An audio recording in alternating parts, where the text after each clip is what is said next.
function notation.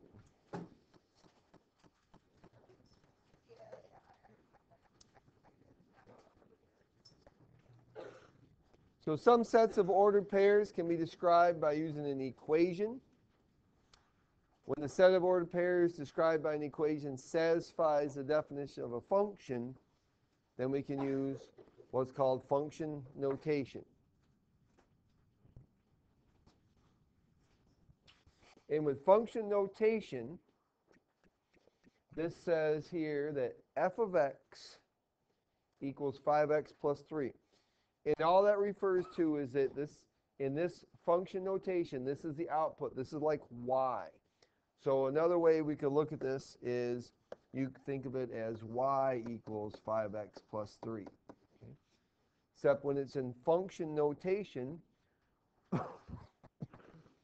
we use f of x, where x here represents the variable that we're using. Okay? That's all that is. Okay? It's not multiplication. I'm not multiplying f times x. It means it's a function. So basically, it's the same as y equals 5x plus 3. This f of x is our output value, just like y gives us output values. And we still have the input value for x in both those cases. So in this case, where it says f of 1, that means I want to find the answer when x is equal to 1. So I'll put 1 in for x. So you notice that these two numbers here are always going to be the same, just like these two variables here are the same. And so that means that all I'm going to do is compute this. So this, I could say then the f of 1 is equal to 8. 5 plus 3. So function notation is just another notation that's very similar to just saying y equals. Okay? And here they show it down here, the similarity for them. It'll be y equals 5x plus 3. F of x equals 5x plus 3. The coordinates I have are x, y. Coordinates we have here would be x, f of x. As f of x is just another way of expressing the value for y. Okay? It does not mean times. You're not multiplying them. Okay? It means it is a function. That means that when I graph it, I'm never going to have 2 points vertical of each other. All right, so first we're going to look at evaluating functions. So we're going to evaluate these functions for f of 0, f of 1/2, and f of negative 2, which means that all we're doing is going to put 0, 1/2, and negative 2 in for x and find the answer.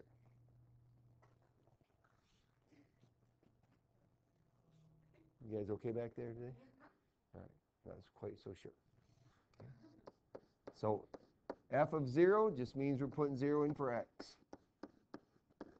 So 8 plus 4 times 0, which would be 8. F of 1/2, put 1/2 in for x.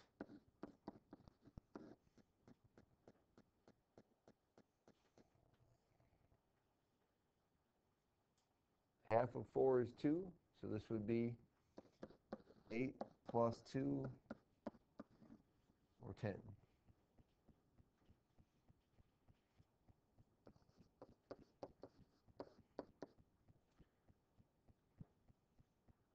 F of negative 2, replace x with negative 2. You get 8 minus 8 equals 0. So function notation just means that we're using that specific variable. If they put an x there, and then replacing it with the numbers when we're trying to evaluate. So we're just replacing x with 0, x with 1/2, and with negative 2. And then evaluate this.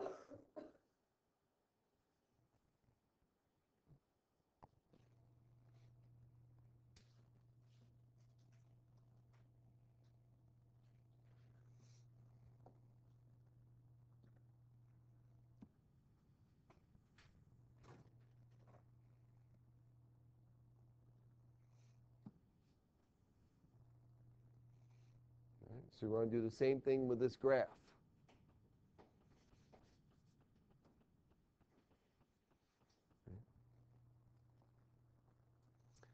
So when it says f of 0, that just means we want to find what y equals when x is 0.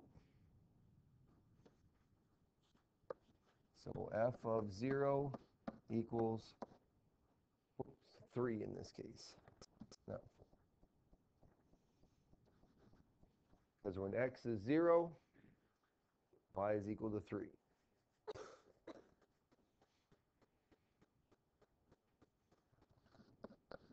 F of 1/2. What's the y value when x is positive 1/2?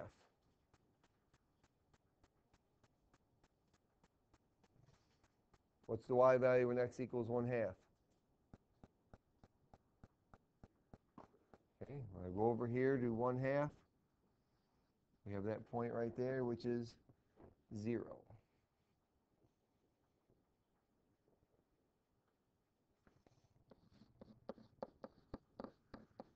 F of -2, go to where x is equal to -2, go to the line,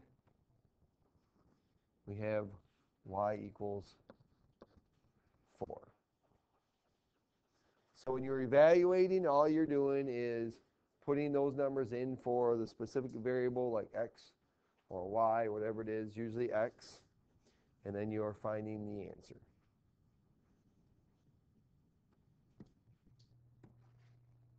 Okay. All right. In the notation f of x, f is the name of the function. So lots of times, if we're talking about like cost of something, they'll use c of x, where c stands for cost. Or if we're talking about like population, they might use p for population. Lots of times the letter that's used there refers to the to the specific situation. So like for instance, in this case, they're using d of t equals 65t. What do you think that's referring to? Okay, distance over time, right? So the distance traveled for a certain amount of time. So in this case, our dependent variable is the result we're going to get. Our independent variable here is going to be the value that's here. So the one thing you'll always notice is that the independent variable is inside the parentheses and over on the other side of the equal sign. So in this case, it probably refers to distance over time.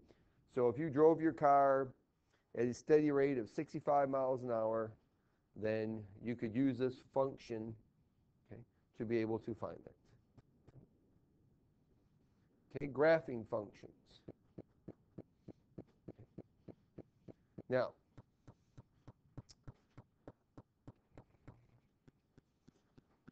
those are just like graphing with your y equals. So if you want graph paper to do these, some of you may want, your graphs always look nicer on graph paper. Okay, you can get some graph paper. Okay. Plotting points, how many of you know how to plot points? Okay. Hopefully we all do. All right. Okay, so that one shouldn't be that's not a problem, right? Okay. All right, 0.04, 0.15, 26, 37, and 48.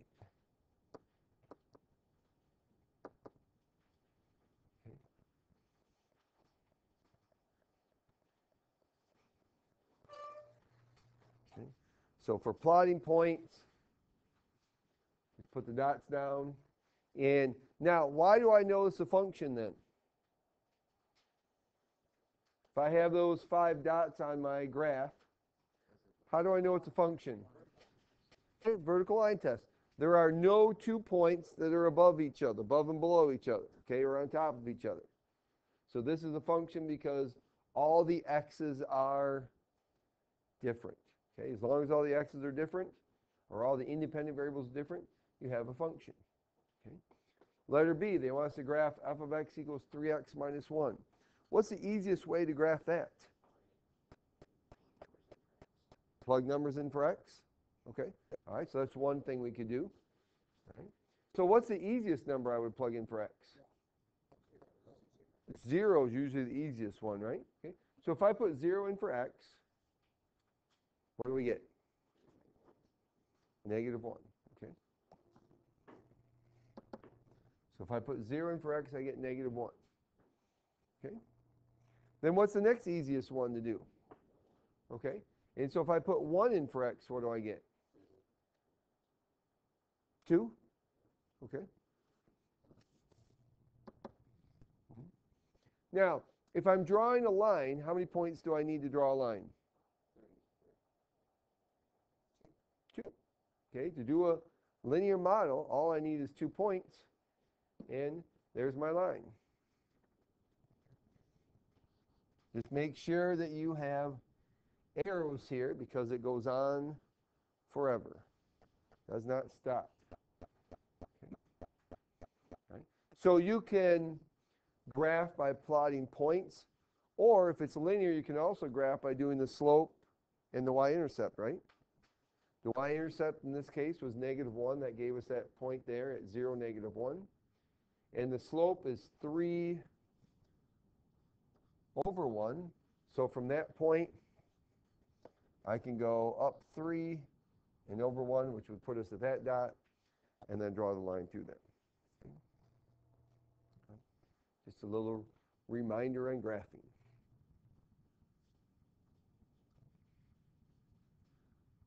Okay.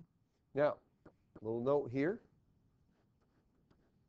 A function whose graph is made up of unconnected points is called a discrete function. Okay? It's discrete because it does not involve every value. Okay? It only does those specific ones.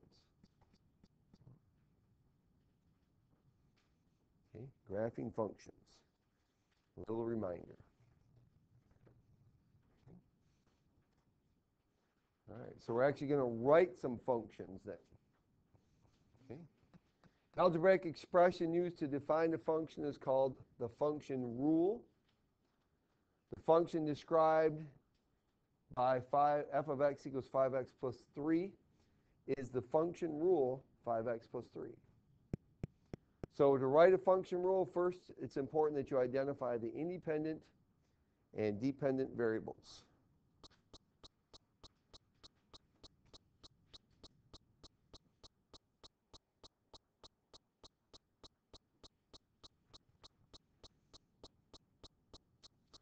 Carnival charges $5 entrance fee and $2 per ride. Write a function to represent the total cost after taking a certain number of rides. So what's the independent variable here? Nolan. That's the independent variable? Now, the independent variable is the thing that changes and causes the other thing then to change. So what would change here? Okay, the number of rides you take. Okay, the number of rides that I get on is what's going to affect my cost, right? Okay. So rides,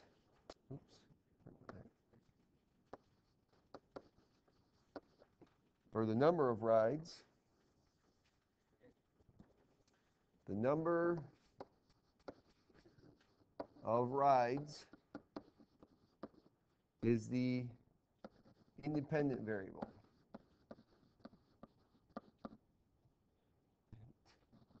There we go.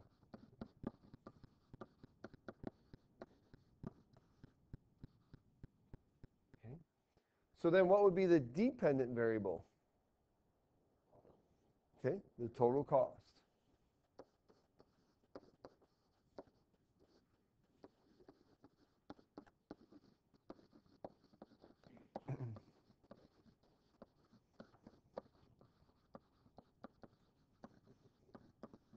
I'm looking for what thing affects the other thing. Okay, in this case, the number of rides I take affects how much I'm going to pay.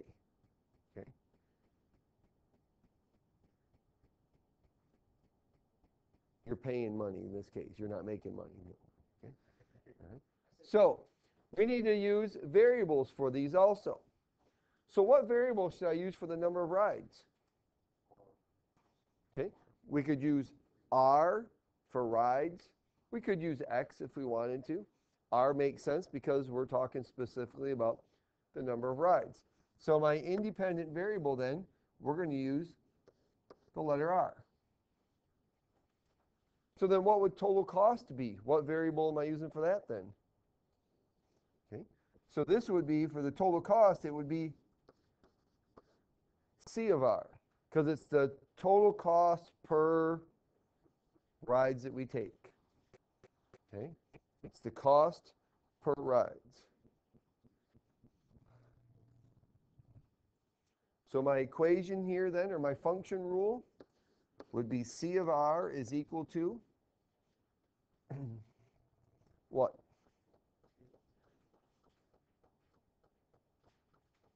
Okay. Cost them $2 per ride, right?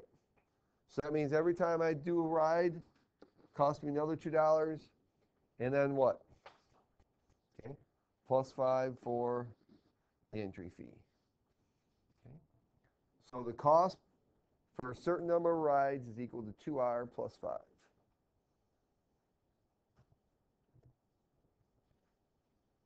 Because we're using function notation here. So you can't just say y equals 2x plus 5. Okay? If you want to use x for your number of rides, you can do that. But you need to identify what the variable is you're using and why you're using it. But when you write the total cost in this case, it has to be a function. So if you wanted to use f or use x and f of x, you could do that. It probably makes a little more sense to use letters that make sense to the situation you're working with.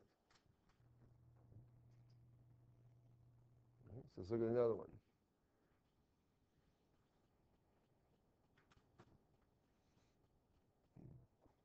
What is the value of the function for an input of 12 and what does it represent? So we're still working, this is still with this first problem here, okay?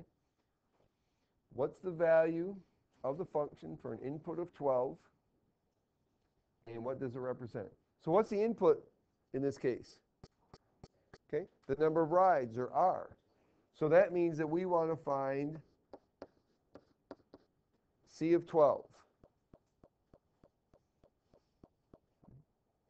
The input of 12 means the input goes for our independent variable.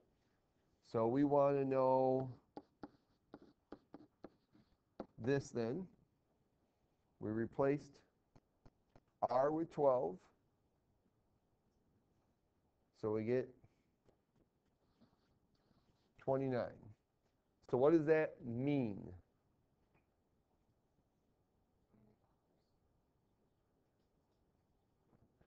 For what?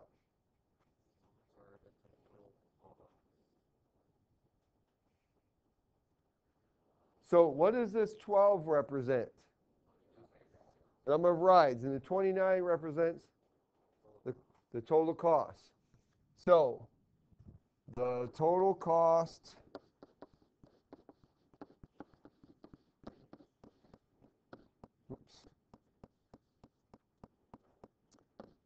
to ride 12 rides, or for 12 rides, let's do that. Total cost for 12 rides is $29.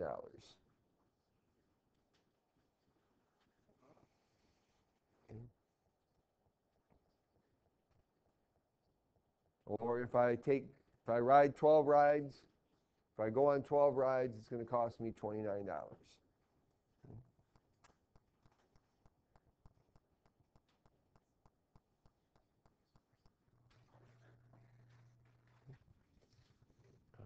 So when you're doing these, make sure you're referring to independent, dependent variables. Okay, what do they go for? Okay. Take a look at each one. Okay. Use a variable that makes sense when you're doing it. Don't just use y and x. That's it.